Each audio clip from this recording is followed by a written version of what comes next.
পরম প্রেমময় শ্রী শ্রী ঠাকুর অনুকূলচন্দ্রের শ্রীহস্ত লিখিত সত্যানুসরণ গ্রন্থ। যদি পাপ করে থাকো, কাতর কণ্ঠে তা প্রকাশ করো, শীঘ্রই সান্ত্বনা পাবে। সাবধান, সংকীর্ণতা বা পাপকে গোপন রেখো না। উত্তরোত্তর বর্ধিত হয়ে অতি সত্বর তোমাকে অধঃপতনের চরমে নিয়ে যাবে। অন্তরে যা গোপন করবে তাই বৃদ্ধি পাবে। দান করো, কিন্তু দিন হয়ে প্রত্যাশা না রেখে।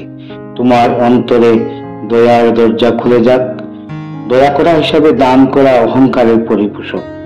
যিনি কাতরভাবে তোমার দান গ্রহণ করেন, গুরুরূপে তিনি তোমার হৃদয়ের দয়াভাবের উদ্বোধন করেন। অতএব কৃতজ্ঞ হও। যাকে দান করবে তার দুঃখ অনুভব করে সহানুভূতি প্রকাশ করো, সাহস দাও, সান্ত্বনা দাও, পরে যা সাধ্য যত্ন সহকারে দাও। প্রেমের অধিকারী হবে, দান সিদ্ধ হবে। দান করে প্রকাশ যত না করো ততই ভালো, অহংকার থেকে রক্ষা পাবে। যাচনাকারীকে ফিরিও না। অর্থ না হয় সহানুভূতি, সাহস, সান্ত্বনা, মিষ্টি কথা যা হয় একটা দাও, হৃদয় কোমল হবে। অপরের মঙ্গল কামনাই নিজ মঙ্গলের প্রসূতি।